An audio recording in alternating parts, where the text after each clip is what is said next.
इस देश में डॉक्टर अंबेडकर एक ऐसे व्यक्ति हैं जिनकी मूर्ति हर शहर में लगी है, जिनका नाम हर पार्टी के नेता की जुबान पर है। बाबा साहब अम्बेडकर जी, बाबा साहब अम्बेडकर, बाबा साहब अम्बेडकर, बाबा साहब अम्बेडकर, बाबा साहेब अम्बेडकर, बाबा साहेब अम्बेडकर, जिनके बिना कोई भी राजनीतिक पार्टी आज देश में चुनाव नहीं जीत सकती।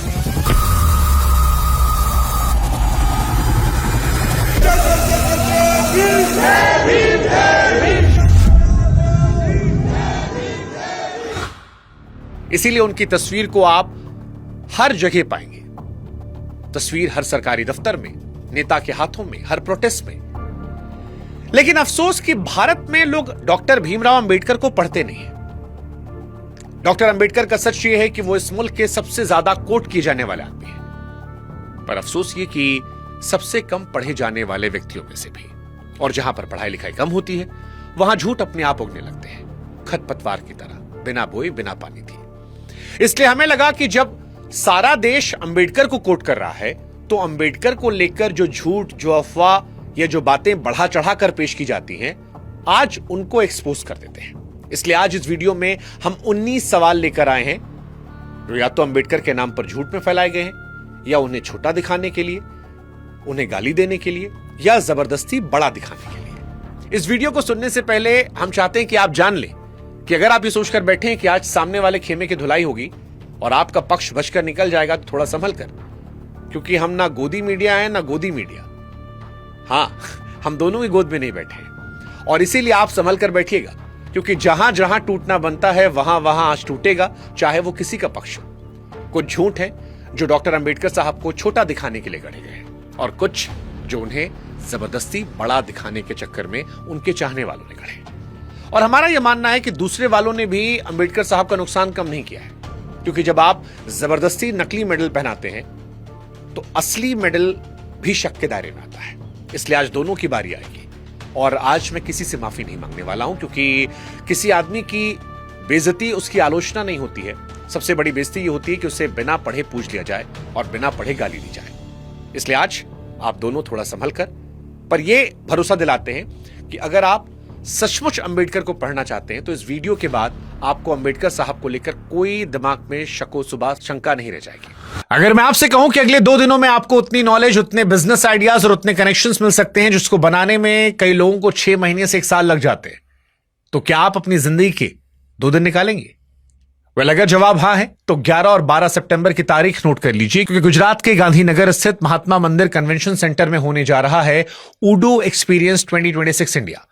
एक ऐसा इवेंट जहां बिजनेस, टेक्नोलॉजी और इनोवेशन एक छत के नीचे मिलेंगे, और वहां पर हमारी आपकी मुलाकात और हमारा आपका संवाद जो है वो भी हो सकता है।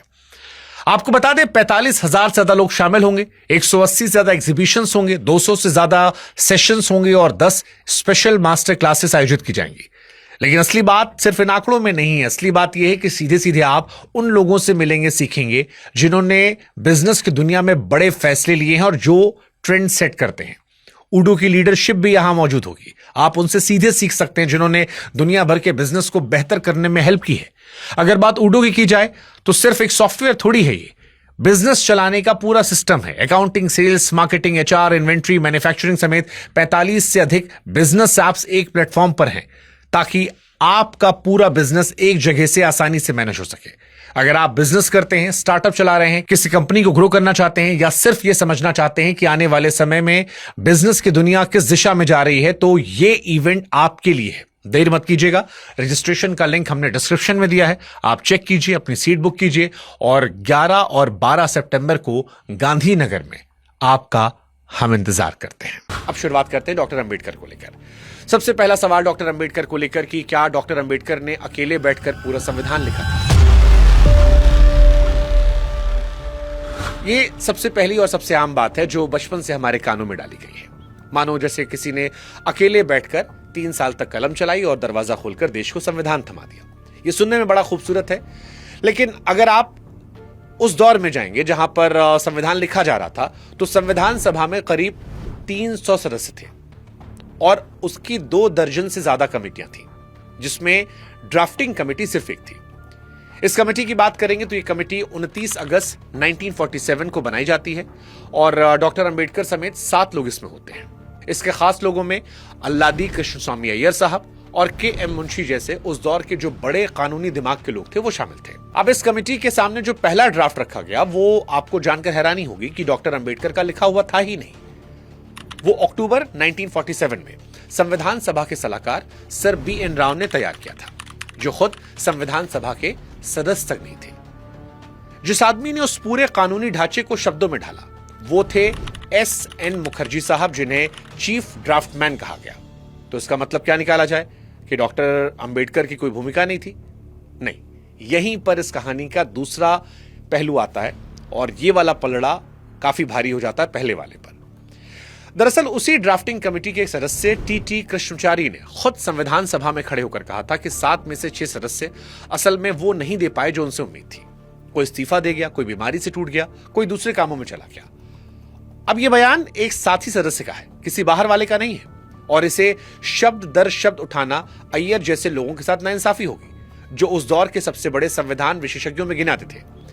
पर बुनियादी बात इससे बदलती नहीं है कि कागज पर 7 नाम थे, रोज की मशक्कत का काम एक आदमी कंधे पर था, और असली काम सच कहें तो ड्राफ्ट लिखना था भी नहीं। असली काम था उस ड्राफ्ट को सदन के बीचों बीच खड़े होकर बचाना, हर सवाल का जवाब देना, हर संशोधन से लड़ना और उसे स्वीकार करना। यह आंकड़े खुद डॉक्टर अंबेडकर ने 25 नवंबर 1949 को अपने आखिरी भाषण में दिए थे। अब संविधान को अगर आप समझेंगे तो संविधान सभा 11 सत्रों में कुल 165 दिन चलती है, जिनमें से 114 दिन अकेले ड्राफ्ट बहस में आए। ड्राफ्टिंग कमेटी जो थी वो 141 दिन बैठती है। मसौदे पर कुल 7,635 संशोधन पेश किए गए, जिनमें से 2,473 सदन में सचमुच रखे भी गए थे। राव का ड्राफ्ट 243 अनुच्छेदों का था, कमेटी ने उसे 315 बनाया और आखिर में संविधान 395 अनुच्छेदों पर जाकर रुक गया। यानी जो कागज अंदर गया था और जो बाहर निकला वो एक चीज नहीं थे। और यह सिर्फ हिंदुस्तानियों की इमोशनल राय नहीं है। संविधान पर दुनिया का सबसे बड़ा अध्ययन करने वाले ग्रेनविल ऑस्टिन ने भी यह बात स्वीकारी थी, जो ना भारतीय थे ना किसी के खेमे के। और ऑस्टिन ने अंबेडकर की भूमिका की इसमें तारीफ की थी, इस पूरी प्रक्रिया के केंद्र में उन्हें रखा था। सबसे मजेदार बात, बार बार ये कहा था कि अंबेडकर ने अकेले थोड़ी लिखा था संविधान। ये बात सबसे पहले डॉक्टर अंबेडकर ने ही कही थी। हां, साल 1949 के भाषण में डॉक्टर अंबेडकर ने कहा कि जो श्रेय उन्हें दिया जा रहा है वो असल में उनका पूरा नहीं है, उसका एक हिस्सा बी.एन. राव का है और उससे भी बड़ा हिस्सा एस.एन. मुखर्जी साहब का है, जिनकी क्षमता उलझी से उलझी बात को सरल कानूनी ढांचे में ढालने की थी। और उन्होंने मुखर्जी के नीचे काम करने वाले उस स्टाफ को भी याद किया जो आधी आधी रात जगकर कागजों में डूबे रहते थे। तो आप ये सोचिए कितनी अजीब बात है कि जिसे हथियार बनाकर डॉक्टर अंबेडकर पर ताना जा रहा है, उसे डॉक्टर अंबेडकर ने ही अपने हाथों से भरे सदन में 70 साल पहले खुद रखा था। यानी जो आदमी खुद ही क्रेडिट बांट रहा था, आज उसका श्रेय छीनने की मेहनत की जा रही है। यह कहानी डॉक्टर अंबेडकर और संविधान की थी। अब दूसरा इंपॉर्टेंट सवाल, क्या डॉक्टर अंबेडकर ने भारत में महिलाओं को वोट देने का हक दिलाया था? ये सवाल जो है ये अंबेडकर से नफरत करने वाले नहीं, अंबेडकर को चाहने वालों की तरफ से आता है। और हर साल 14 अप्रैल को यह लाइन आपके फोन पर गिरती है कि इस मुल्क की औरत जो आज वोट डालती है वो केवल और केवल बाबा साहेब की देन है। सच क्या है? देखिए, सच मिला जुला है। इस देश में औरतों को वोट डालने का हक पहली बार तब मिला जब डॉक्टर अंबेडकर की उम्र 30 साल के आसपास थी और वो लंदन में थे। वो साल था 1920। 1920 में त्रावणकोर और झालावाड़ रियासतों ने हक दिया था। 1921 में मद्रास प्रेसिडेंसी ने वो नियम हटा दिया जो सिर्फ औरत होने की वजह से वोट डालने से रोकता था। उसी साल बंबई विधान परिषद ने भी ये किया। हां, ये हक जरूर अधूरा था क्योंकि जायदाद और पढ़ाई की शर्तें बनी हुई थी, इसलिए बहुत कम औरतें इसके दायरे में आ रही थी। लेकिन साल 1935 के भारत सरकार अधिनियम ने इसे और फैलाया और करीब 60 लाख औरतें वोटर बन जाती हैं। पर यह भी इस मुल्क की कुल औरतों का सिर्फ 2.5% था। और ये लड़ाई जानते किसने लड़ी? ये लड़ाई उस वक्त औरतों ने खुद लड़ी थी। 1917 में विमेन्स इंडियन एसोसिएशन बनती है। साल 1927 में अखिल भारतीय महिला सम्मेलन बनता है और यही संगठन साइमन कमीशन से लेकर गोलमेज सम्मेलनों तक अपनी बात रखता है। और सबके लिए बराबर वोट का विचार यहां भी नया नहीं था, क्योंकि 1928 की मोतीलाल नेहरू रिपोर्ट भी इसकी सिफारिश कर चुकी थी। साल 1931 में कांग्रेस के कराची अधिवेशन का प्रस्ताव भी इसी बात पर मुहर लगा चुका था। यानी कुल मिलाकर अगर समझें तो जब संविधान सभा बैठती है तब तक यह सवाल तय हो चुका था, बस बचा हुआ काम उसे कानून की शक्ल देने का था। अब वो एक बात जो इस पूरे मिथक की हवा निकालती है और शायद किसी को पता हो, संविधान सभा की मौलिक अधिकारों की उपसमिति ने साफ कह दिया था कि सबके लिए बराबर वोट पर कोई समझौता नहीं होगा। 1948 के ड्राफ्ट में लिख दिया गया था कि लोकसभा का चुनाव एडल्ट वोटरों के अधिकार पर होगा, और जब यह बात सदन में आई तो इसका विरोध करने के लिए उस वक्त सिर्फ एक सदस्य खड़े हुए थे, बिहार से ब्रजेश्वर प्रसाद, और जैसे वो खड़े हुए उस दौर के सभापति ने उन्हें याद दिलाया कि यह तय हो चुका है और इस पर कोई बहस नहीं होगी। इसके बाद एक भी सदस्य नहीं बोला, एक भी। अब ये तस्वीर समझिएगा, दुनिया के जिस सबसे बड़े फैसले पर पश्चिम के मुल्कों में औरतें दशकों तक सड़कों पर लड़ती हैं, जेल जाती हैं, भूख हड़ताल पर बैठती हैं, वो फैसला इस सदन में बिना एक लफ्ज की लड़ाई के पास हो गया, क्योंकि वहां बैठा लगभग हर आदमी और वो 15 औरतें सब पहले से इस पर राजी थी। 26 नवंबर 1949 को यह अनुच्छेद 326 के रूप में मंजूर होता है और 26 जनवरी 1950 से लागू होता है, और भारत में एक झटके में करीब 17 करोड़ नए वोटर बन जाते हैं। अब सवाल यह है कि फिर अंबेडकर की भूमिका क्या थी? भूमिका थी और असली थी। वो ड्राफ्टिंग कमेटी के अध्यक्ष थे। वो अनुच्छेद उन्हीं की कमेटी से होकर निकला था और मताधिकार का सवाल उनके लिए भी नया नहीं था। साल 1919 में साउथबरो कमेटी के सामने अंबेडकर भी इसी सवाल पर गवाही दे चुके थे, पर इस अनुच्छेद के पीछे 20 साल की वो सामूहिक सहमति खड़ी थी जो किसी एक आदमी की नहीं थी।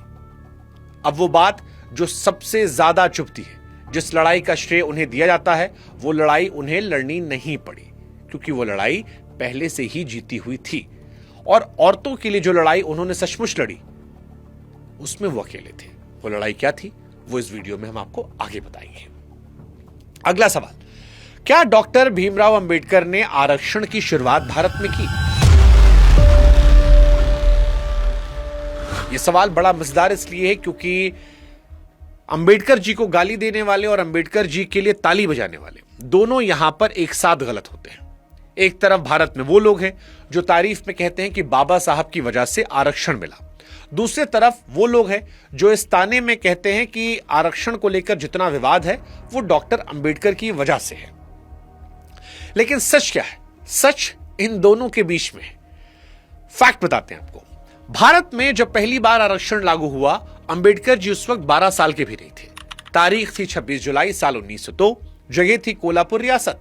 शाहू महाराज ने गजट में एक आदेश निकलवाया जिसमें साफ लिखा था कि इस आदेश की तारीख से जो भी पद खाली होंगे उनमें 50% पिछड़े वर्गों से भरा जाएगा, और जिन दफ्तरों में इनकी संख्या 50% से कम है वहां पर आगे जितनी भी पोस्टिंग होगी वो इन्हीं से होगी।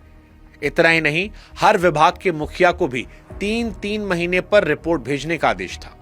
यानी सिर्फ ऐलान नहीं था, निगरानी का इंतजाम भी किया गया था। यह आदेश आज भी दस्तावेजों में मौजूद है और इसे भारत में आरक्षण का पहला सरकारी आदेश माना जाता है। इसके बाद मैसूर की बारी आती है, जहां पर महाराजा नलवाड़ी कृष्णराज वाडियार ने साल 1918 में गैर ब्राह्मणों के लिए आरक्षण की सिफारिश करने की कमेटी बिठाई। दिलचस्प बात यह है कि उसी वक्त कमेटी बैठते ही उनके खुद के दीवान एम विश्वेश्वरैया ने इसका विरोध करके इस्तीफा दे दिया, लेकिन कमेटी की सिफारिशें साल 1921 में लागू हो गई। उसी साल 16 सितंबर 1921 को मद्रास प्रेसिडेंसी में जस्टिस पार्टी की सरकार पहला कम्युनल गवर्नमेंट ऑर्डर लेकर आती है, जिसमें सरकारी नौकरियों का बंटवारा समुदायों के हिसाब से तय किया गया।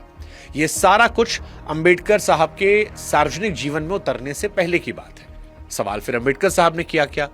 तो अंबेडकर साहब ने वो किया जो इन सबसे बड़ा था, और वो बात बिना पूरी तरह समझे ये बहस अधूरी है। ये तमाम आदेश जो हमने आपको बताए, ये किसी राजा की मेहरबानी थे या किसी सरकार की नीति? अब जो चीज मेहरबानी से आती है वो अगली मेहरबानी से खत्म हो सकती है। शाहू महाराज का आदेश अगला राजा एक कलम से पलट सकता था। जस्टिस पार्टी हारती तो अगली सरकार वो आदेश रद्दी में डाल सकती। अंबेडकर ने इसे मेहरबानी की जगह संविधान में बिठा दिया, जहां इसे छूने के लिए संसद में 2/3 बहुमत होना चाहिए। उन्होंने आरक्षण शुरू नहीं किया, उन्होंने उसे एहसान से हक में बदल दिया, और ये दोनों चीजें बहुत अलग हैं। और चलते चलते एक इत्तेफाक आपको और बताते हैं, मजेदार है। जिन शाहू महाराज ने साल 1902 में वो आदेश निकाला था आरक्षण का, उन्हीं शाहू महाराज ने 1920 में उस नौजवान भीमराव की जेब में पैसे डाले थे, जब वो अपना पहला अखबार मूक नायक खड़ा करने की कोशिश कर रहे थे। अब आप खुद बताइए, इस देश में आरक्षण का जनक किसे कहेंगे? उस राजा को जिसने पहला आदेश निकाला, अंबेडकर जी के अखबार के समय उसने पैसे दिए, या उन अंबेडकर जी को जिन्होंने उसे कागज से उठाकर हमेशा के लिए कानून बना दिया? फैसला आप पर छोड़ते हैं। लेकिन अगला सवाल इससे भी रोचक है, क्या डॉक्टर अंबेडकर ने आरक्षण सिर्फ 10 साल के लिए रखा था? यह इस मुल्क का सबसे मेहनती मिथक है, जो हर साल हर बहस में, हर व्हाट्सएप ग्रुप में आता है। लाइन भी आपको याद होगी कि अंबेडकर साहब ने 10 साल के लिए आरक्षण लाए थे और नेताओं ने वोट के चक्कर में से बढ़ा दिया। इस लाइन की ताकत यह है कि यह झूठ नहीं है, यह आधा सच है, और आधा सच पूरे झूठ से ज्यादा खतरनाक होता है, क्योंकि उसे पकड़ने के लिए किताब खोलनी पड़ती है। 10 साल की सीमा असली है, वो सचमुच संविधान में लिखी हुई थी, लेकिन वो किस चीज पर लिखी थी यह आदमी नहीं बताता है जो इसको कोट करता है। अगर आप संविधान का आर्टिकल 334 उठाएंगे, जो मूल रूप से कहता था कि लोकसभा और राज्यों की विधानसभाओं में अनुसूचित जाति और जनजाति के लिए सीटों का आरक्षण एंग्लो इंडियन समुदाय के लोगों को नामजद करके भेजाना संविधान लागू होने के 10 साल बाद खत्म हो जाएगा, यानी 26 जनवरी 1960 को खत्म हो जाएगा। अब यहां पर ध्यान से शब्दों को सुनिएगा। शब्द हैं सीटें, विधानसभा, लोकसभा की कुर्सियां, यानी राजनीतिक आरक्षण। अब सवाल यह है कि नौकरी और पढ़ाई वाला आरक्षण कहां बैठा है? वो 334 में है ही नहीं। सरकारी नौकरियों वाला जो आर्टिकल है वो 16(4) में है, जो मूल संविधान में शुरू से मौजूद था, और शिक्षा वाला वो 15(4) में है, जिसे 1951 में पहले संविधान संशोधन के जरिए जोड़ा गया, उस वक्त जब अंबेडकर खुद इस देश के कानून मंत्री थे। और अब आता है असली सवाल, इन दोनों आर्टिकल में क्या कोई तारीख कहीं लिखी गई है? कोई समय सीमा लिखी गई है कहीं भी? 10 साल, 20 साल? जवाब है नहीं, एक भी शब्द नहीं लिखा गया है कहीं भी। अगर आपको मेरी बात पर भरोसा ना हो तो आप संविधान को पढ़ लीजिए। हां, इतिहास खुद बोल रहा है। 1959 में 8वां संशोधन आया, 1969 में 23वां, 1980 में 45वां, फिर 62वां, 95वां भी आ चुका है। 2019 में 114, जिसने यह आरक्षण 2030 तक बढ़ाया, एंग्लो इंडियन वाली व्यवस्था खत्म कर दी। हर बार 10 साल जोड़े गए, हर बार संशोधन हुआ, सिर्फ आर्टिकल 334 में, सीटों में। अब आप खुद सोचिए, अगर नौकरी वाले आरक्षण पर कोई समय सीमा होती तो उसे बढ़ाने के लिए भी हर 10 साल पर संशोधन करना पड़ता, और 70 साल में एक बार भी नहीं करना पड़ा। क्यों? क्योंकि वहां बढ़ाने के लिए कुछ था ही नहीं, कोई ताला नहीं था जिसकी चाबी घुमानी पड़ती। अब यहां तक आपको सुनकर लग रहा होगा कि मामला निपट गया, तो रुकिए। आरक्षण पर सवाल उठाने वालों का असली तर्क ये 10 साल वाला है ही नहीं, ये तो सबसे कमजोर वार है जो नारों में चलता है। उनका सबसे मजबूत तर्क कहीं और बैठा है। ईमानदारी की मांग है कि वो भी आपके सामने रखें। 30 नवंबर 1948 को संविधान सभा में उसी अनुच्छेद पर बहस चल रही थी, जो आगे चलकर 16(4) बना, और उस दिन खुद अंबेडकर ने एक उदाहरण रखा। उन्होंने कहा कि मान लीजिए किसी समुदाय या समुदायों के समूहों के लिए आरक्षण इतना बढ़ा दिया जाए कि वो राज्य के कुल पदों का 70% हो जाए और सिर्फ 30% बाकी के लिए रह जाए, तो क्या कोई कह सकता है कि इसके अवसर की समानता वाला सिद्धांत पूरा हो रहा है? उनका अपना जवाब था कि नहीं हो रहा। फिर उन्होंने वो लाइन कही जो आज कानून की किताबों में दर्ज है कि जो सीटें आरक्षित हो वो कुल सीटों के एक छोटे हिस्से तक ही सीमित रहनी चाहिए।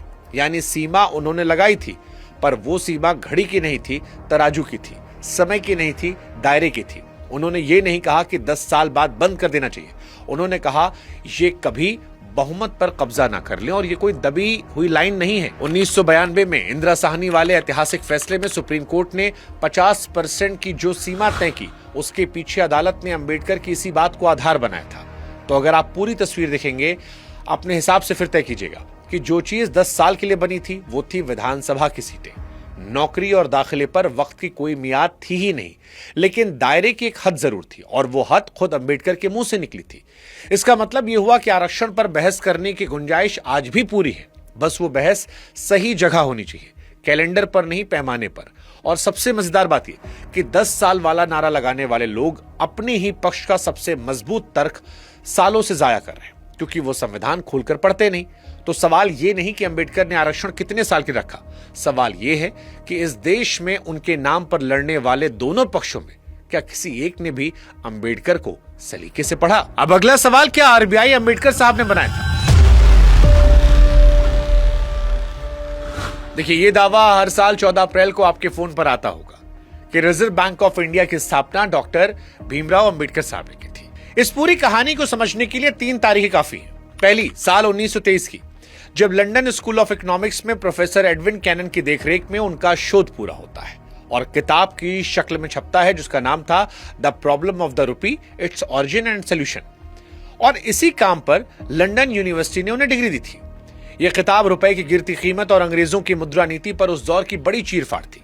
और यह कोई मामूली बहस नहीं थी, इसमें वो सीधे जॉन मेनार्ड कीन्स से भिड़ रहे थे। कीन्स गोल्ड एक्सचेंज स्टैंडर्ड के पक्ष में थे और अंबेडकर गोल्ड स्टैंडर्ड के। एक 32 साल का भारतीय दुनिया के सबसे बड़े अर्थशास्त्री के सामने खड़ा होकर असहमत हो रहा था। फिर दूसरी तारीख, 15 सितंबर 1925, जब royal commission on Indian currency and finance, जिसे हिल्टन यंग कमीशन कहते हैं, वो भारत के दौर पर था और अंबेडकर उसके सामने अपनी गवाही रखते हैं। ये गवाही आज भी पूरी दुनिया के दस्तावेजों में दर्ज है, सवाल और जवाब समेत। तीसरी तारीख है 1 अप्रैल 1935, जब इसी कमीशन की सिफारिशों पर reserve bank of India act 1934 के तहत आरबीआई खड़ा हो जाता है। अब आप खुद तय कीजिए, क्या इस कहानी में अंबेडकर की भूमिका है? बिल्कुल है, और बड़ी है। जिस कमीशन ने भारत का केंद्रीय बैंक खड़ा किया, उसके सामने एक भारतीय अपनी शोध की ताकत पर खड़ा होकर यह गवाही दे रहा। यह उस दौर के लिए मामूली बात नहीं थी। लेकिन क्या इसका मतलब यह है कि आरबीआई को अंबेडकर जी ने बनाया? तो जवाब है नहीं। कमीशन उन्होंने नहीं बनाया, उनके सदस्य वो नहीं थे। आरबीआई एक्ट उन्होंने नहीं लिखा। 1935 में जब बैंक खड़ा हुआ तब वो सरकार में भी नहीं थे। और सबसे बड़ी बात यह कि यह बैंक जिस मुद्रा व्यवस्था पर बना, वो कई जगह उनकी बताई राह से अलग थी। इसलिए सही वाक्य बनता है कि रिजर्व बैंक की बुनियाद रखने वाली बहस में अंबेडकर साहब एक अहम आवाज थे। और यहीं पर एक सवाल आपको अपने आप से पूछना है कि जिस आदमी के असली कामों की लिस्ट इतनी लंबी है कि एक वीडियो में ना समा पाए, उसके सीने पर हमें एक नकली मेडल टांगने की जरूरत क्यों पड़ रही है? झूठी तारीफ किसी भी व्यक्ति की सबसे बड़ी दुश्मन होती है, और जिस दिन वो पकड़ी जाती है, सामने वाला उसी की आड़ में असली कामों पर भी सवाल खड़े करने लगता है। इसलिए इस दावे को आप आगे मत बढ़ाइएगा। अब एक और दावा, क्या अंबेडकर जी के पास 32 डिग्रियां थी और 64 विषयों में महारत हासिल थी? यह वो सवाल है जिस पर मुझे सबसे ज्यादा गालियां पड़ सकती हैं, लेकिन मैं फिर भी पूछूंगा। ये वाला मैसेज भी आपने बहुत सुना होगा, ये लिस्ट आपने देखी होगी, 32 डिग्रियों की पूरी सूची, 64 विषयों की महारत, कई भाषाओं का ज्ञान, और सब कुछ अंबेडकर जी के आसपास। तो पहले असली लिस्ट सुन लीजिए जो दस्तावेजों से निकलती है। बंबई यूनिवर्सिटी से उन्होंने बीए किया, उसके बाद कोलंबिया यूनिवर्सिटी से एमए किया, फिर लंदन स्कूल ऑफ इकोनॉमिक्स से एमएससी, लंदन से डीएससी 1923 में, और उसके बाद ग्रेजुएट से बैरिस्टर एट लॉ, कोलंबिया से पीएचडी 1927 में। यानी 6 डिग्रियां जो उन्होंने पढ़कर, परीक्षा देकर, शोध करके कमाई। इसके अलावा 2 मानद उपाधियां, साल 1952 में कोलंबिया से एलएलडी और 1953 में उस्मानिया यूनिवर्सिटी से डी लिट। अब आप सब जोड़ लीजिए, ये होती है 8। खुद भारत सरकार के सूचना विभाग की 2024 की प्रेस जानकारी में ये गिनतियां आई थी। 5 डिग्री, 2 मानद उपाधियां। 32 का आंकड़ा किसी भी सरकारी या यूनिवर्सिटी के रिकॉर्ड से कहीं नहीं मिलता। अब सवाल कि फिर ये 32 आती कहां से है, ये वायरल कहां से हुई? यही मजा है। वो लिस्ट आप उठाकर देखेंगे, उसमें अलग अलग लाइनों में लिखा है MA in economics, MA in sociology, MA in history, MA in philosophy. अब ये 4 अलग अलग डिग्रियां नहीं हैं, ये एक ही एमए के अंदर पढ़े गए विषय हैं जिन्हें तोड़कर 4 अलग अलग खानों में डाल दिया गया है। उसी तरह उसमें बंबई, नागपुर, पंजाब, कर्नाटक, केरल, बड़ौदा, मैसूर और रंगून जैसी यूनिवर्सिटियों से LLD गिना दी गई है, जिनका कोई रिकॉर्ड मौजूद नहीं है। और सबसे मजेदार बात ये, जो वेबसाइट ये लिस्ट छापती हैं वो खुद अपनी ही लिस्ट के नीचे लिख देती हैं कि सही संख्या पक्के तौर पर पता नहीं, यानी छापने वाला भी जानता है कि वो क्या छाप रहा है। अब आते हैं उस तरफ जहां असली बात है। ये मिथक दुखद इसलिए नहीं है कि ये झूठ है, ये इसलिए दुखद है कि इसकी जरूरत ही नहीं थी। साल 1913 में एक ऐसा लड़का न्यूयॉर्क की कोलंबिया यूनिवर्सिटी में बैठकर अर्थशास्त्र पढ़ रहा था, जिसे उसके अपने स्कूल में 10 साल पहले पानी का नल छूने की इजाजत नहीं थी। 1923 में उसके पास लंदन से DSc थी, और वो भी उसी किताब पर जिस पर हमने बात की।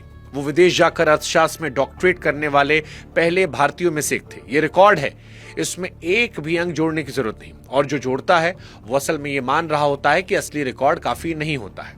अब वो बात जो मुझे सबसे ज्यादा चुभती है, जिस आदमी ने पूरी जिंदगी एक ही चीज सिखाई कि सबूत मांगो, डेटा पूछो, जो लिखा है उसे जानो, बिना पढ़े मत मानो, आज सबसे ज्यादा बिना जांचा हुआ कागज उसी के नाम पर फॉरवर्ड हो रहा है। जिस आदमी ने अंग्रेज विद्वानों की थ्योरी तर्क इसलिए खारिज कर दी थी कि उसका सबूत कमजोर था, उसके अपने लोग उसके लिए सबूत गढ़ रहे हैं। इससे बड़ा मजाक और क्या हो सकता है। ये एक इंपॉर्टेंट पार्ट था। अब आते हैं अंबेडकर जी के अगले वायरल कोट पर। क्या अंबेडकर जी ने कभी यह कहा था कि मैं संविधान जला दूंगा? ये वो लाइन है जो हर बहस में तलवार की तरह खींच ली आती है। एक तरफ के लोग कहते हैं कि देखो, खुद संविधान बनाने वाला ही उसे जलाना चाहता था, तो अगर हम बदलने की बात करें तो क्या हर्ज है। दूसरी तरफ के लोग कहते हैं कि अंबेडकर साहब ने कभी नहीं कहा कि वो संविधान जलाएंगे, ये गढ़ा हुआ झूठ है।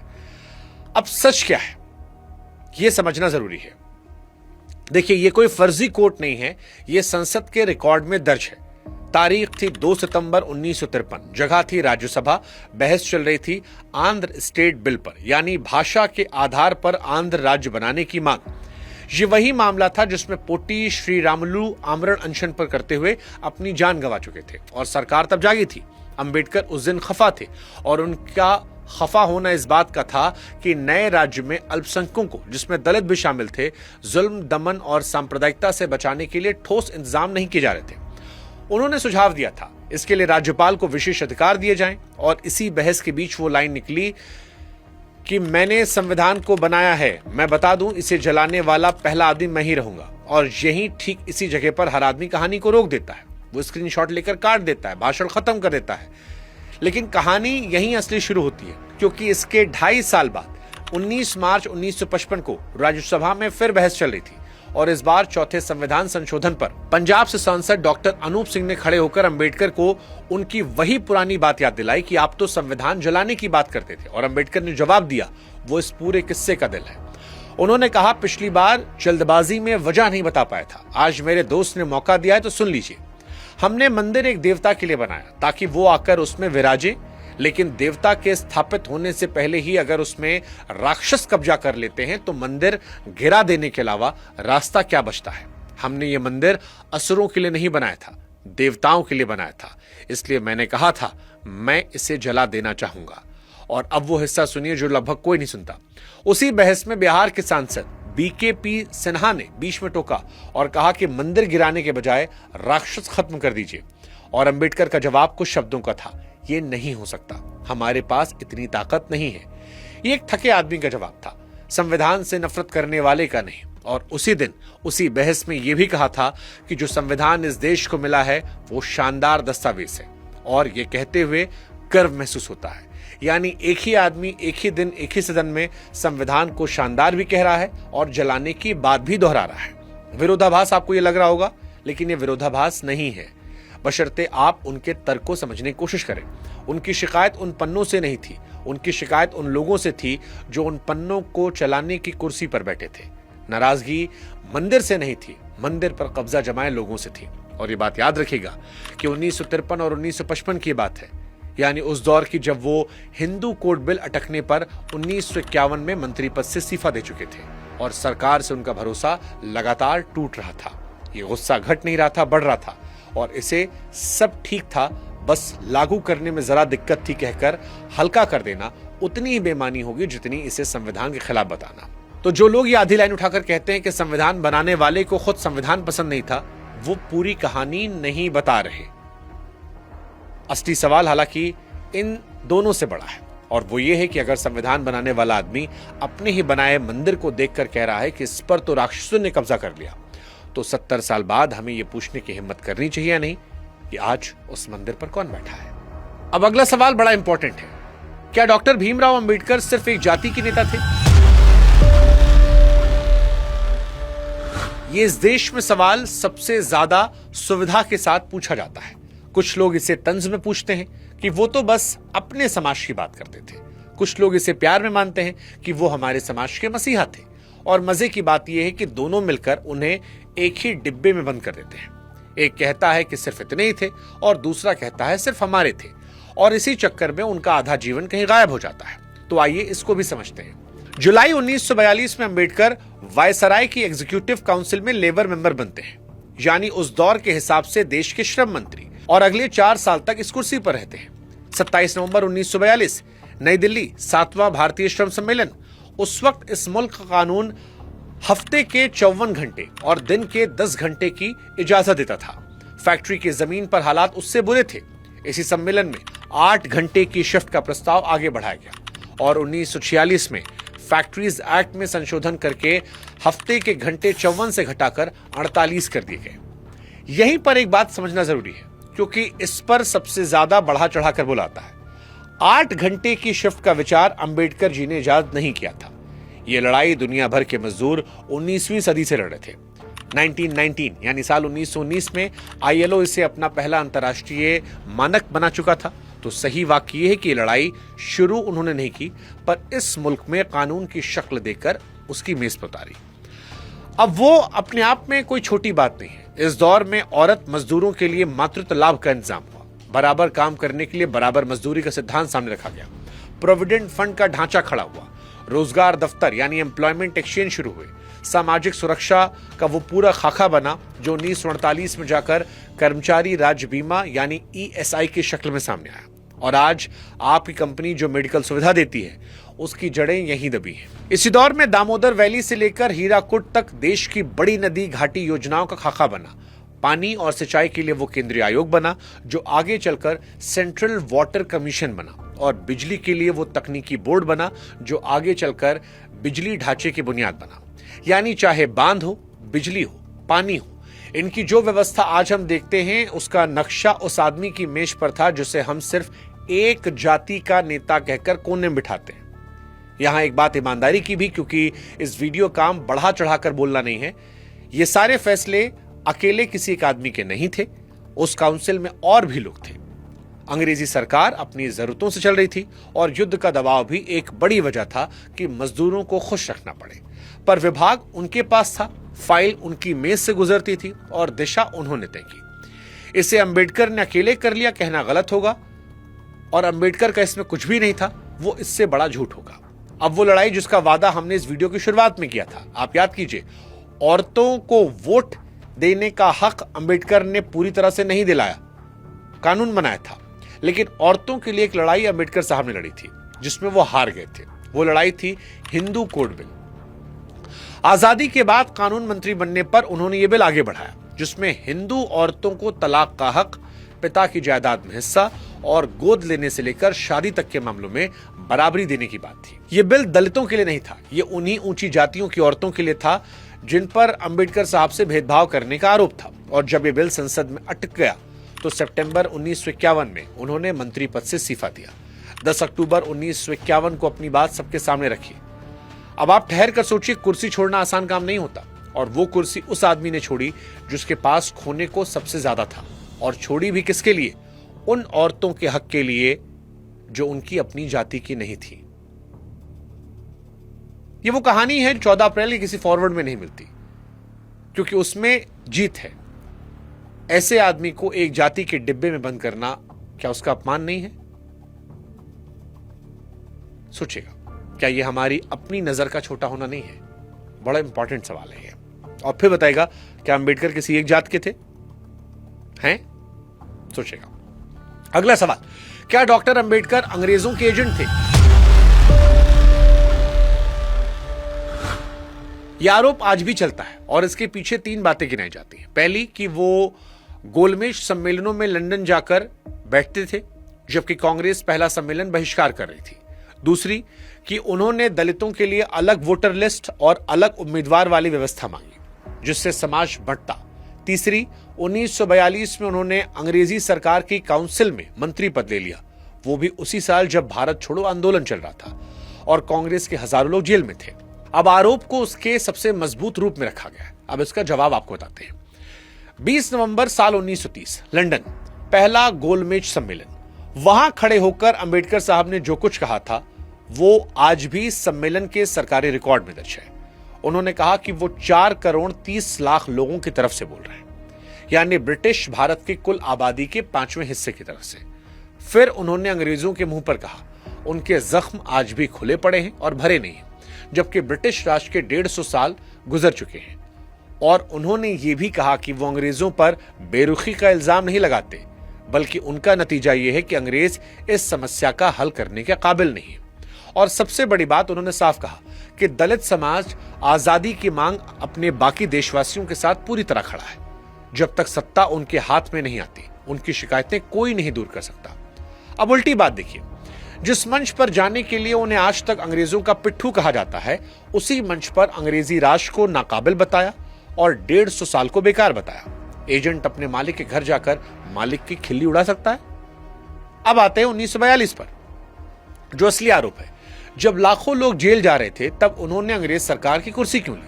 इसका जवाब समझने के लिए उनकी सोच का वो हिस्सा समझना पड़ेगा जो आज भी असहज करता है। उनकी लड़ाई में दुश्मन एक नहीं थे, एक अंग्रेज और दूसरी जाति। और उनका हिसाब यह था कि अंग्रेज तो एक दिन चले जाएंगे, जाति नहीं जाएगी। जिस दिन अंग्रेज जाएंगे, अगर उससे पहले उनके लोगों के हाथ कोई हक, कोई कानून, कोई हिस्सेदारी नहीं होगी, तो एक मालिक की जगह दूसरा मालिक आकर बैठ जाएगा और उनके लिए कुछ नहीं बदलेगा।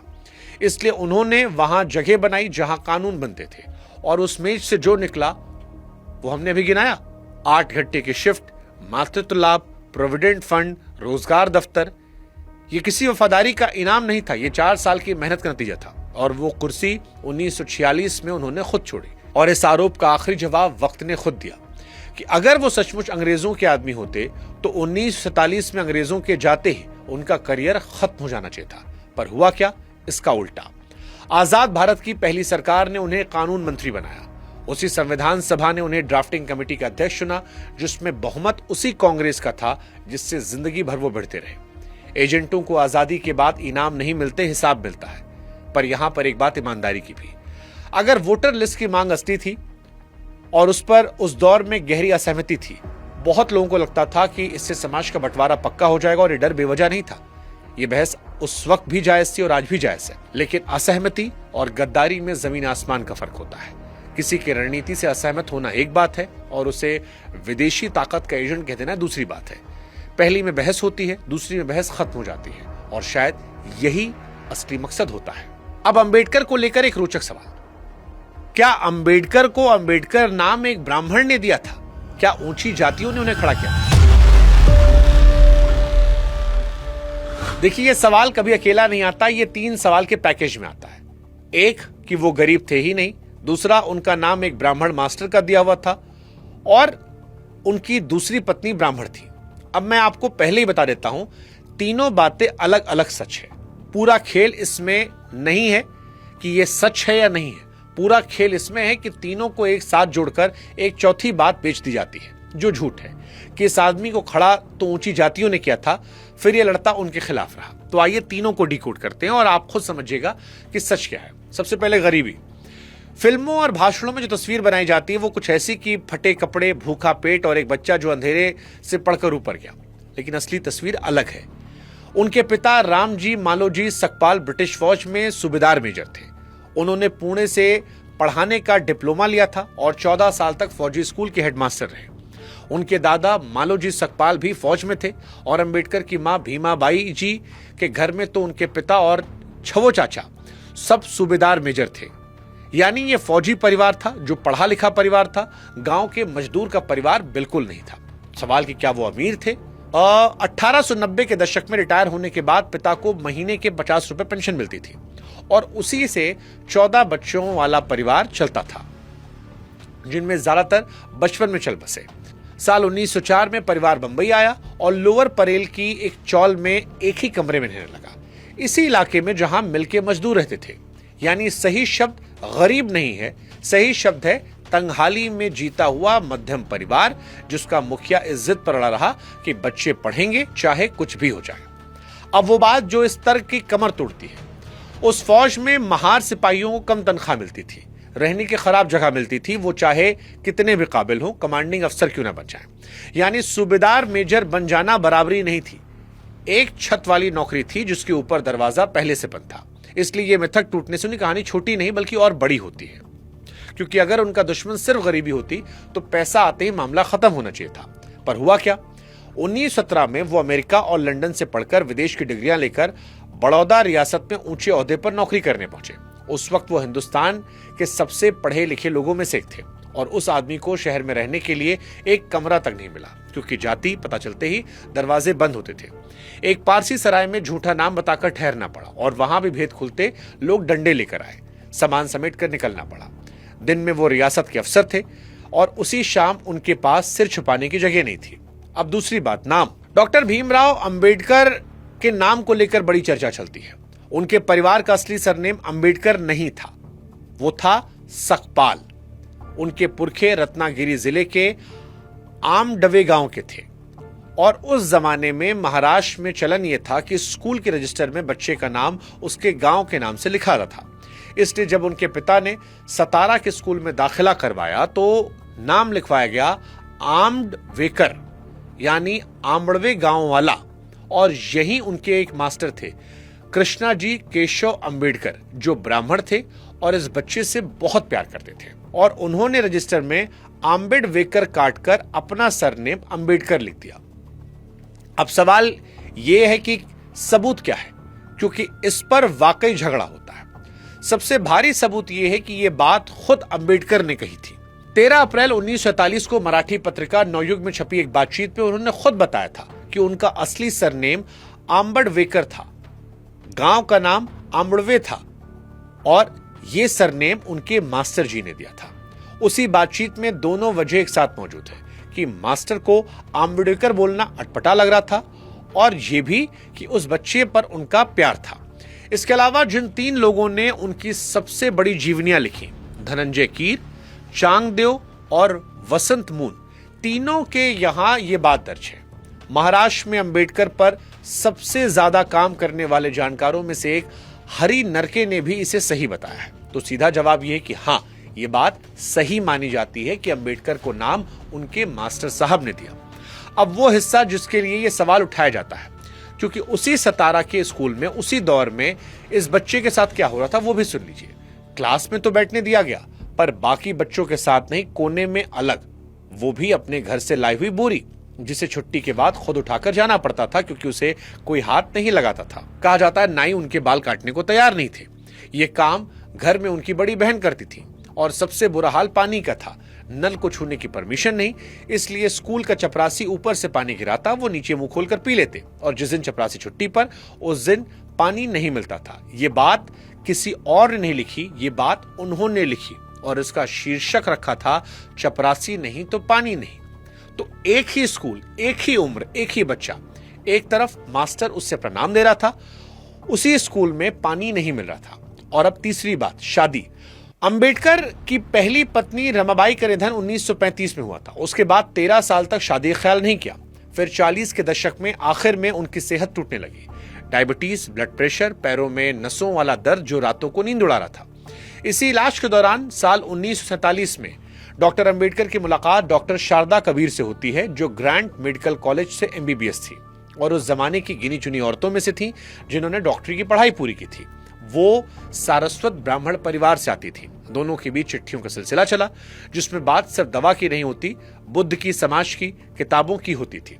15 अप्रैल साल 1948 को अपने 97वें जन्मदिन के ठीक अगले दिन डॉक्टर अंबेडकर ने दिल्ली में उनसे शादी की और शादी सिविल मैरिज एक्ट के तहत हुई, यानी किसी धार्मिक रीति से नहीं हुई। शारदा कबीर अब सविता अंबेडकर थी। हालांकि वो उन्हें आखिर तक शारू बुलाते थे और उन्हें मानने वालों ने उन्हें माई साहब तक कह दिया था। हाँ, इस शादी में बहुत लोग नाराज हुए थे। खुद अंबेडकर के खेमे के लोग भी नाराज हुए थे, जिन्हें यह बात हजम नहीं हुई थी।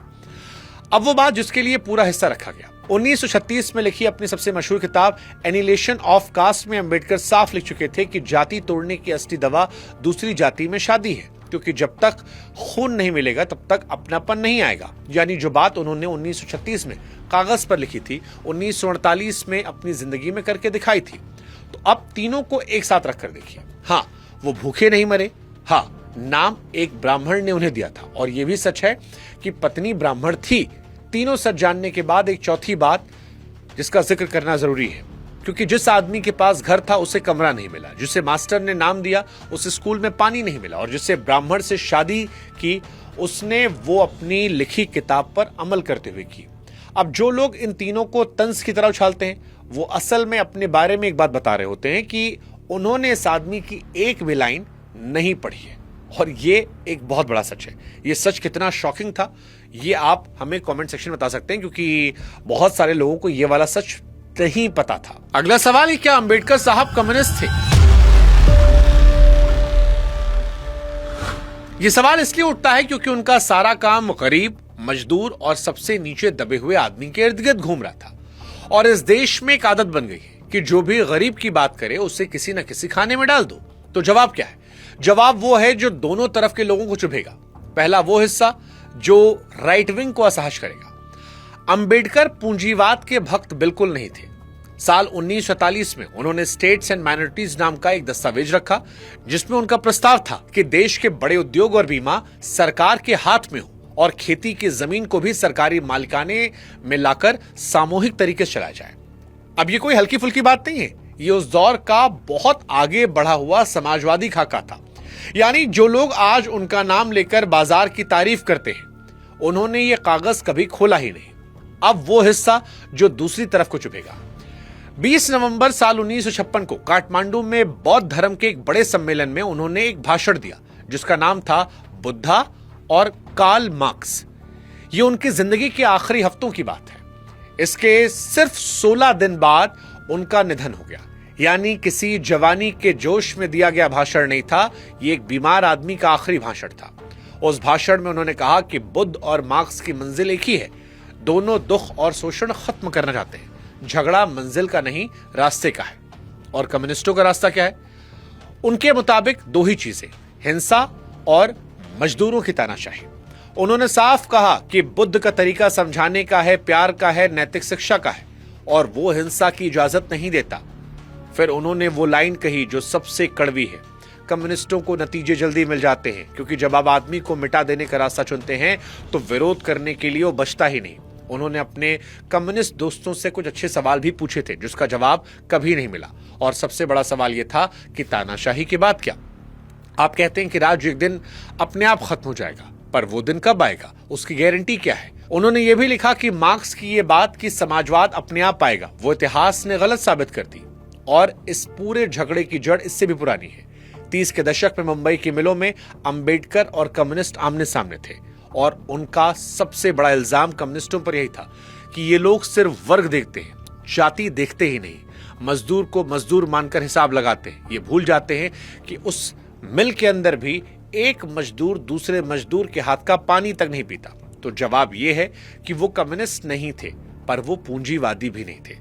वो चाहते थे कि गरीब का हक बंदूक से नहीं, वोट और कानून से आए, और उनका सारा जीवन इसी इज्जत का नाम था। अगला सवाल, क्या अंबेडकर आर्य आक्रमण सिद्धांत के समर्थक थे?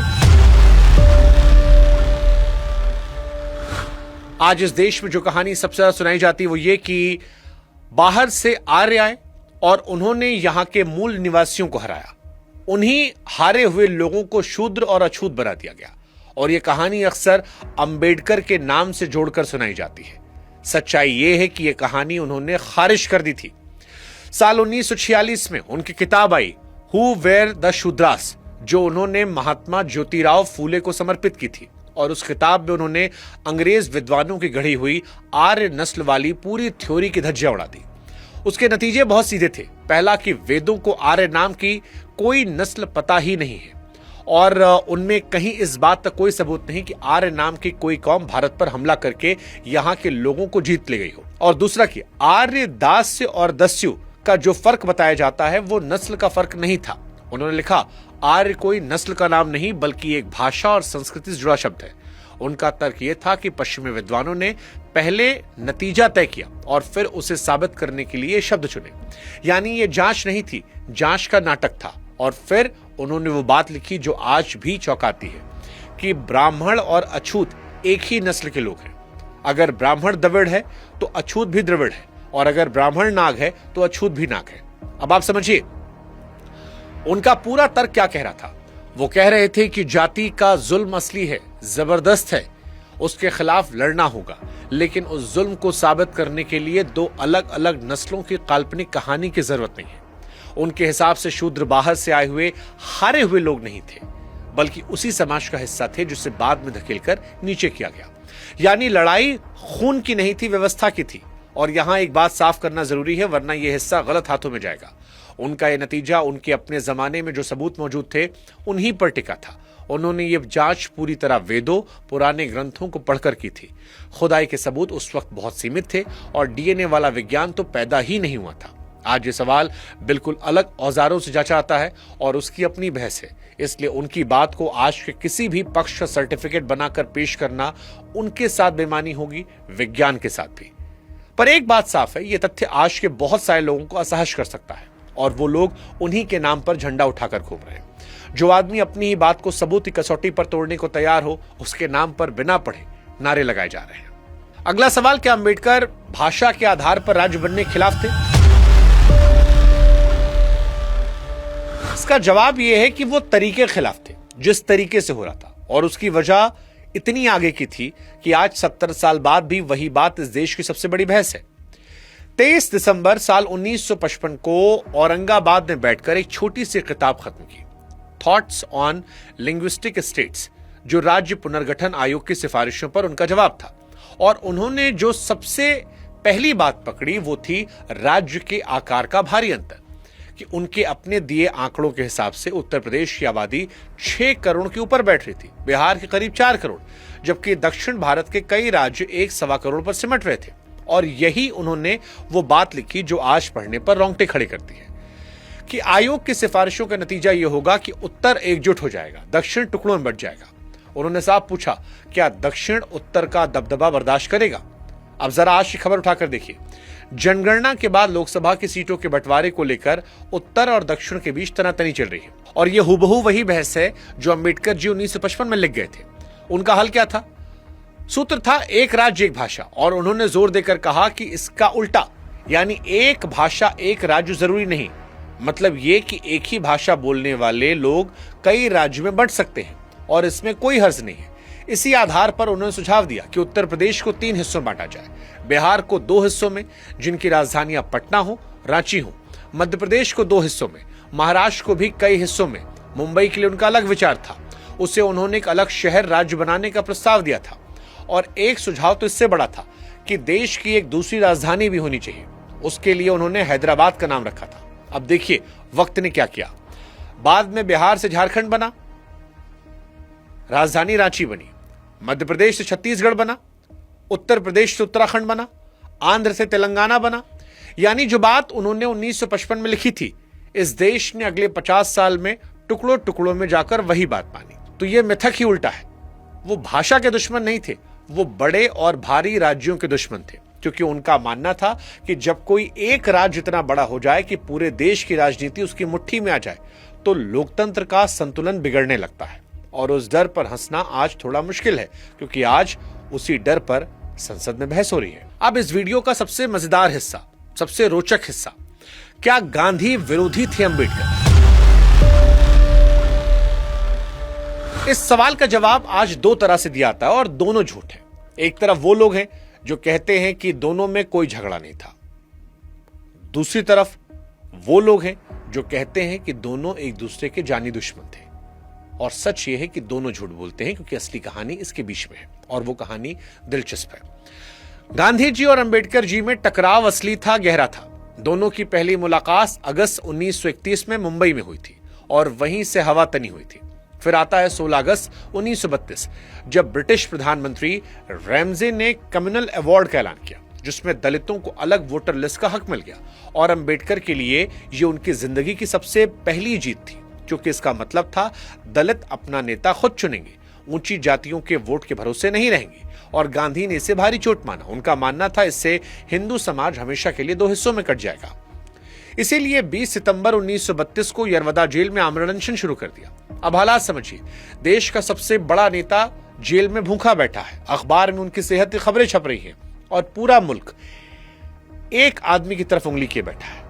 अगर गांधी जी की जान चली जाती तो उसका सारा ठीकरा उस वक्त दलितों के सिर फूटता और देश भर में उनके खिलाफ हिंसा भड़क जाती। 24 सितंबर 1932 को अंबेडकर ने पूना पैक्ट पर दस्तखत किए और अलग वोटर लिस्ट का हक छोड़ दिया। उन्होंने ये कभी नहीं छुपाया कि यह फैसला दबाव में लिया गया था। पर अब वो हिस्सा देखिए जो शायद ही कहीं बताया जाता है। इस समझौते में दलितों के लिए प्रांतीय विधानसभाओं में आरक्षित 71 से सीटें बढ़कर 148 हो गई, यानी दोगुनी से ज्यादा। केंद्रीय विधानसभा में 18% सीटें तय कर दी गई, यानी उन्होंने एक हक गवाया और बदले में संख्या दोगुनी कर ली। पर जो असली चेतावनी थी वो सीटों की गिनती से कहीं ज्यादा थी। और इसे जरा गौर से सुनिए, क्योंकि इस वीडियो के आखिर में इसी बात पर लौटेंगे। दस्तखत के अगले ही दिन 25 सितंबर 1932 को मुंबई के एक सभा में उन्होंने साफ कह दिया कि साझा वोटर लिस्ट से चुनकर आने वाला दलित प्रतिनिधि असल में दलितों का प्रतिनिधि होगा ही नहीं, क्योंकि उसे जिताने वाले वोट ऊंची जातियों के होंगे।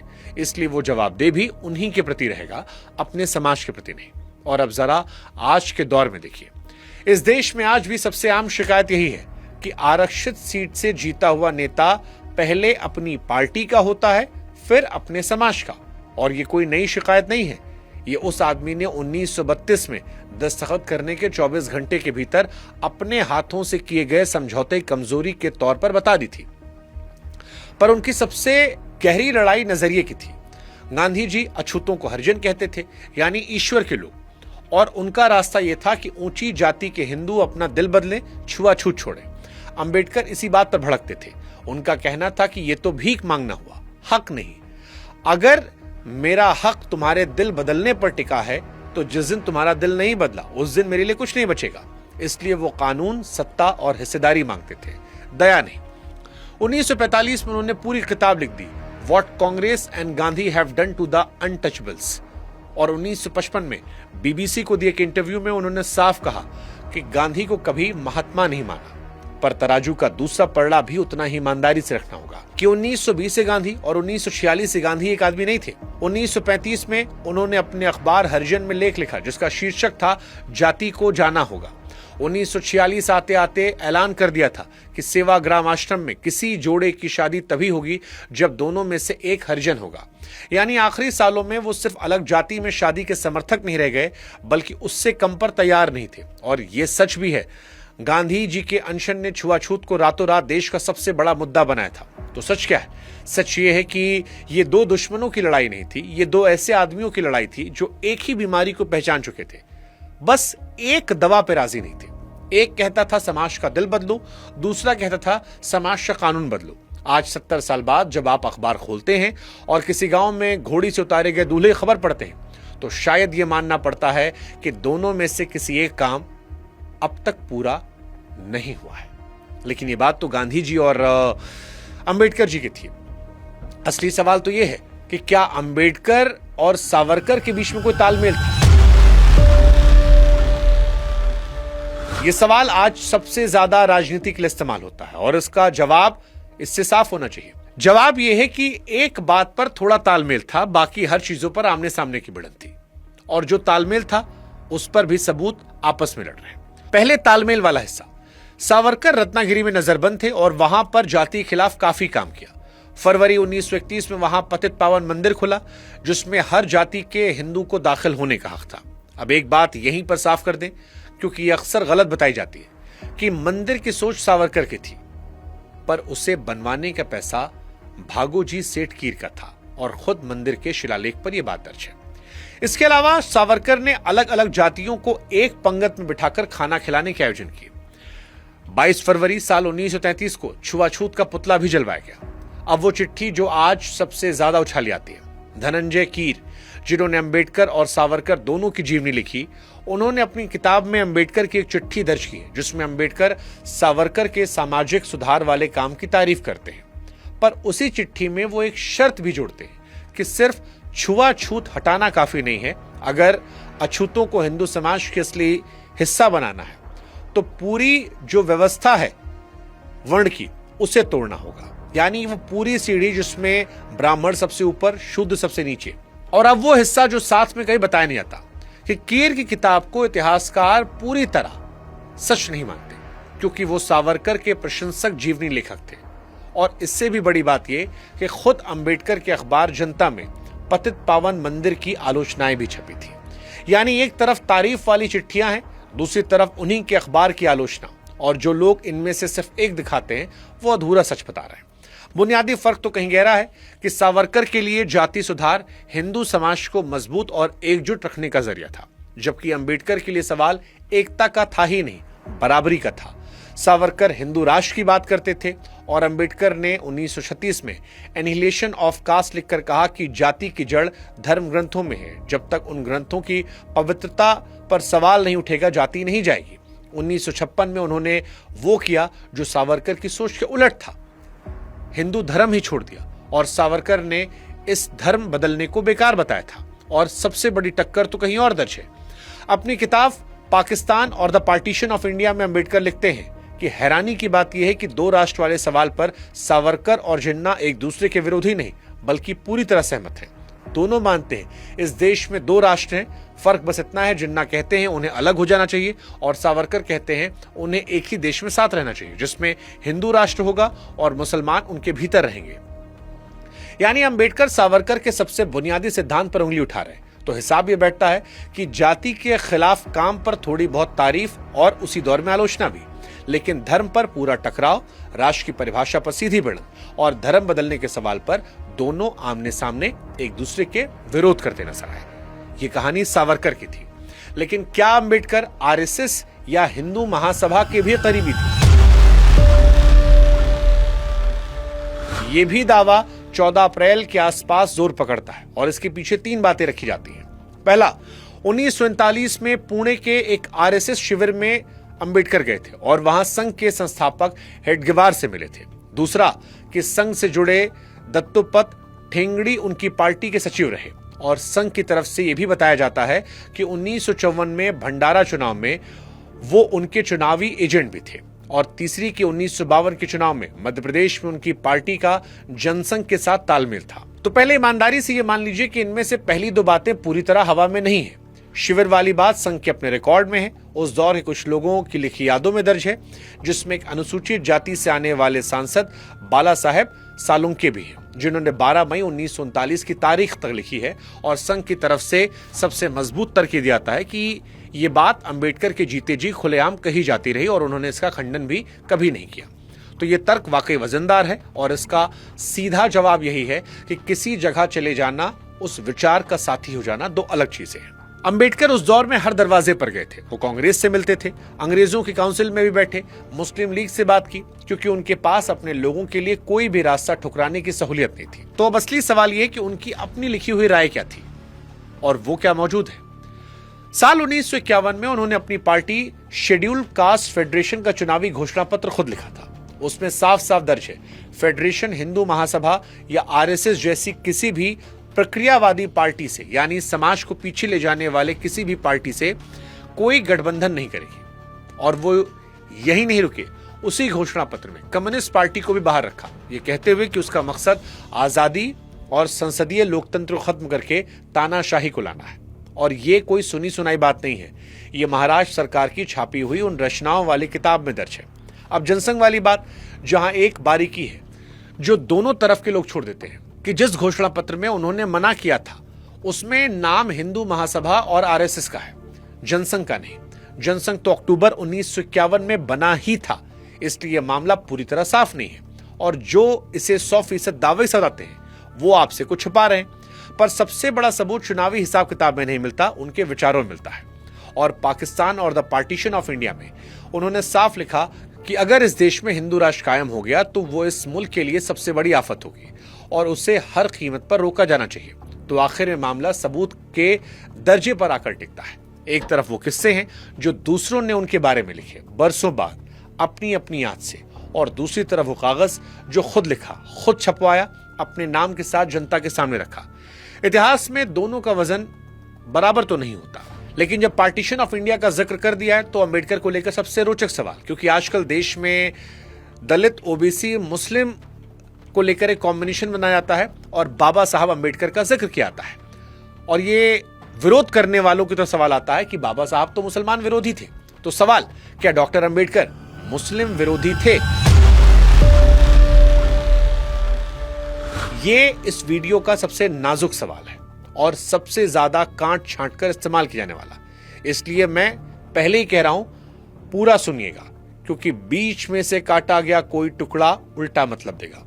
तो सीधा जवाब पहले रख देता हूं, वो पाकिस्तान के विरोधी नहीं थे। उन्होंने बंटवारों को दो बुरे रास्तों में कम बुरा रास्ता बताया था, और वो मुसलमानों के विरोधी नहीं थे। वो हर उस समाज के कड़े आलोचक थे जो अपने भीतर सुधार करने से इंकार करते।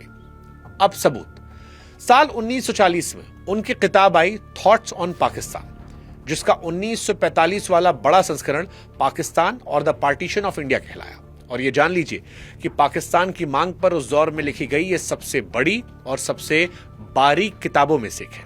कांग्रेस इस मांग को सिरे से ठुकरा रही थी और अंबेडकर बैठकर इसका पूरा हिसाब किताब लगा रहे थे, आबादी का, फौज का, माली हालत का, सरहद का। उनका नतीजा क्या निकला? उनका नतीजा यह था कि अगर मुसलमान मुल्क चाहते हैं अलग तो उन्हें दे देना चाहिए। उनका तर्क भावुक नहीं था।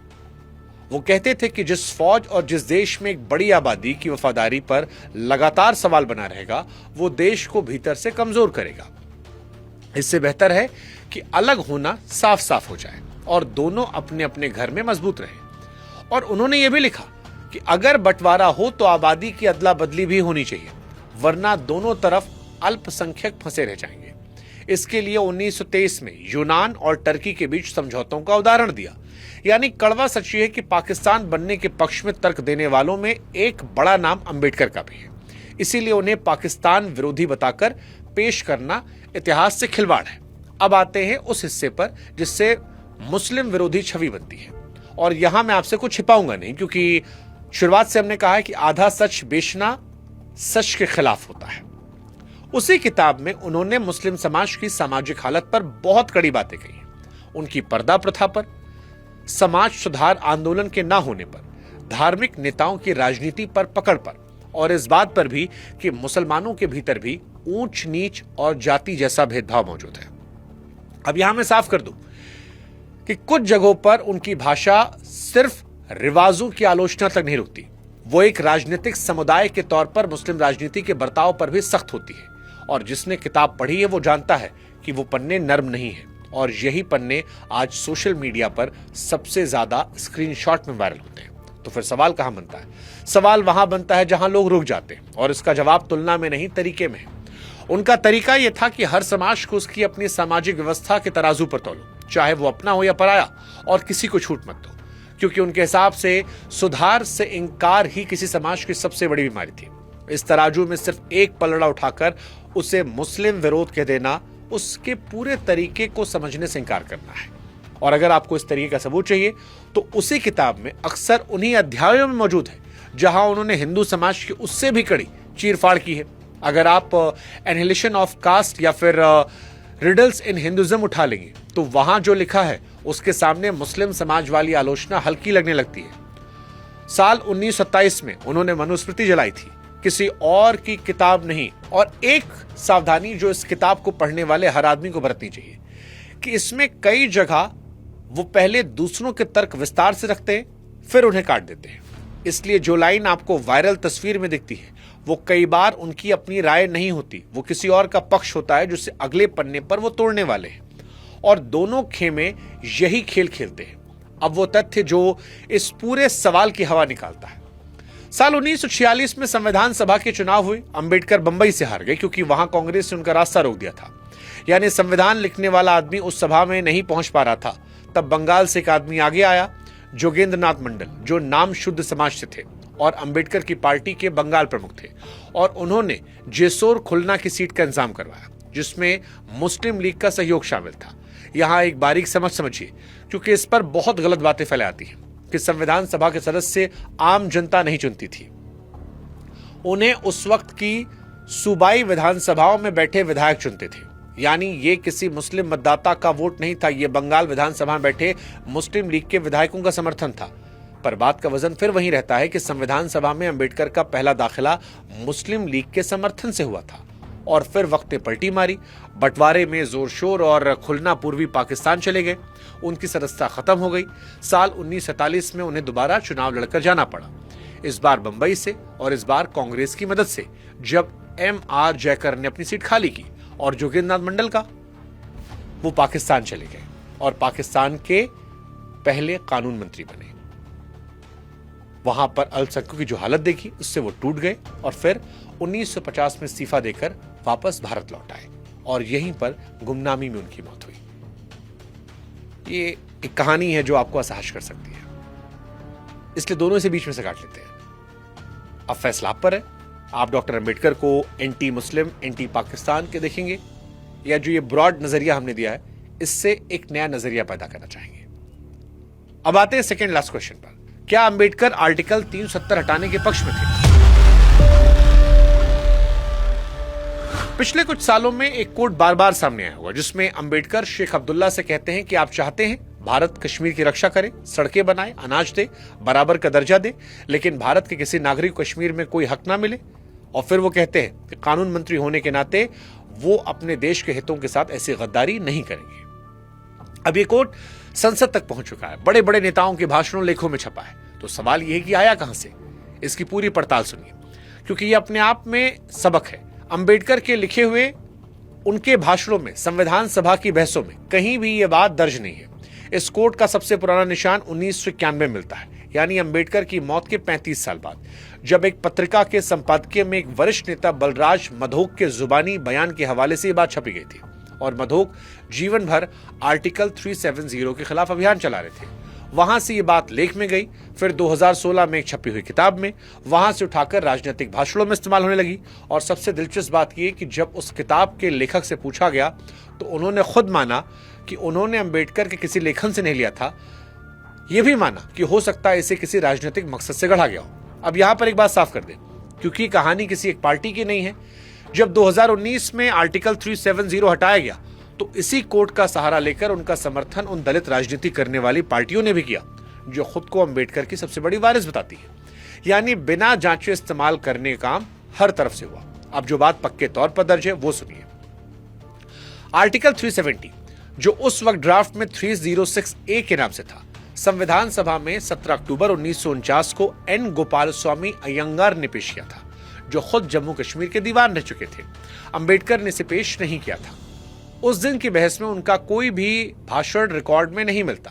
तो ईमानदार जवाब क्या है? ईमानदार जवाब यह है कि इस अनुच्छेद के मामले में रिकॉर्ड खामोश है। इस बात का कोई सबूत नहीं है कि उन्होंने इसका विरोध किया, ना ही सबूत है कि समर्थन किया। और जब रिकॉर्ड खामोश होता है तो ईमानदारी कहती है कि खामोश रहें, ना कि मरे हुए आदमी के मुंह में अपनी लाइन डाल करते।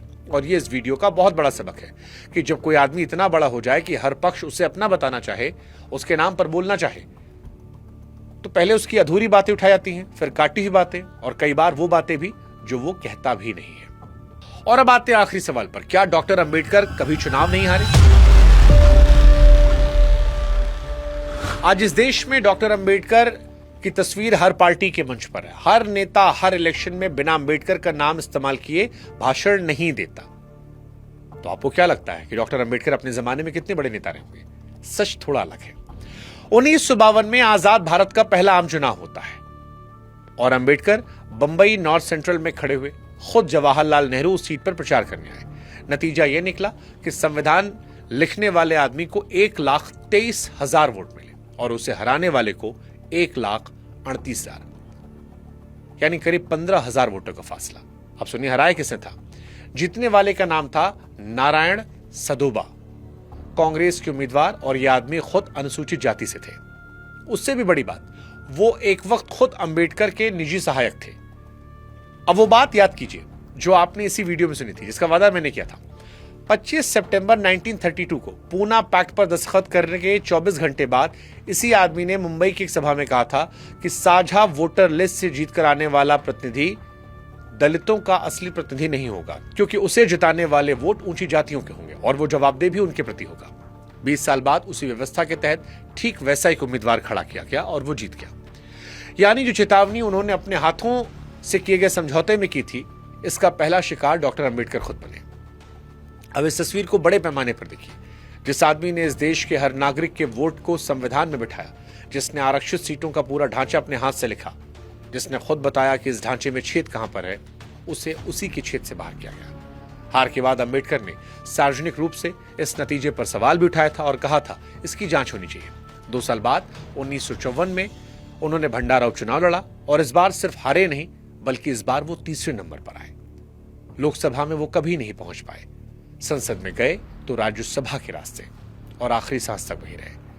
6 दिसंबर 1956 को उनका निधन हुआ और इस देश का सबसे बड़ा नागरिक सम्मान भारत रत्न उन्हें साल 1990 में मिला, यानी मरने के 34 साल बाद। तो आज जब आप किसी मंच पर उनकी तस्वीर देखें और नीचे खड़ा नेता उन्हें भगवान बता रहा हो, तो याद रखेगा कि जिस आदमी को आज हर पार्टी अपना बताती है, उसे उसके अपने जमाने में 2 बार हराया गया और उसका सम्मान करने में 34 साल लग गए। अब इन 19 सवालों के बारे में हमने आपको बताया, और अगर आप इतना सुनने के बाद भी अब तक वीडियो में बने हुए हैं, तो आज आपने देखा होगा कि डॉक्टर अंबेडकर को लेकर कितना झूठ गढ़ा गया कि अकेले कुछ नहीं लिखा, अंग्रेज के आदमी थे, एक जाति के नेता थे, मुसलमानों के दुश्मन थे। आपने ये भी देखा कि पक्ष में कितना झूठ गया। आरबीआई को बनाया, 32 डिग्रियां थी, औरतों को वोट दिलाया, 370 पर वो कहा जो कहा नहीं। और दोनों झूठ की जड़ एक ही है। दोनों तब पैदा होते हैं जब कोई आदमी इतना बड़ा हो जाए कि उसका नाम काम आने लगे, उसकी किताब किसी के काम ना रहे। जिस आदमी ने अपनी पूरी जिंदगी एक ही बात लगा दी कि सबूत मांगो, स्रोत पूछो, जो लिखा है बिना जांचे मत मानो, उसी के नाम पर आज इस मुल्क में सबसे ज्यादा बिना जांचे कागज घूम रहा है। और शायद इसलिए उसे पढ़ना जरूरी है, क्योंकि जिस आदमी को पूजा जाने लगता है, उसे पढ़ा जाना बंद हो जाता है। और अंबेडकर के साथ ये देश यही कर रहा है। उनकी मूर्तियां हर चौराहे पर लगाई गई हैं, उसकी किताबें हर अलमारी बंद की गई हैं। आज इन 19 सवालों के बाद अगर आप में से कुछ लोग उनकी एक किताब भी खोलकर पढ़ लेंगे, तो मैं समझूंगा ये वीडियो आप पे काम आ गया। और अगर लोग भविष्य में जब झूठ आएगा तो ये वीडियो फॉरवर्ड कर देंगे, तो मैं समझूंगा ये वीडियो काम कर गया। डॉक्टर अंबेडकर का कौन सा काम ऐसा है जो आपको सबसे ज्यादा इंस्पायर करता है? कमेंट सेक्शन आपका इंतजार कर रहा है। जय हिंद, जय भारत, नमस्कार।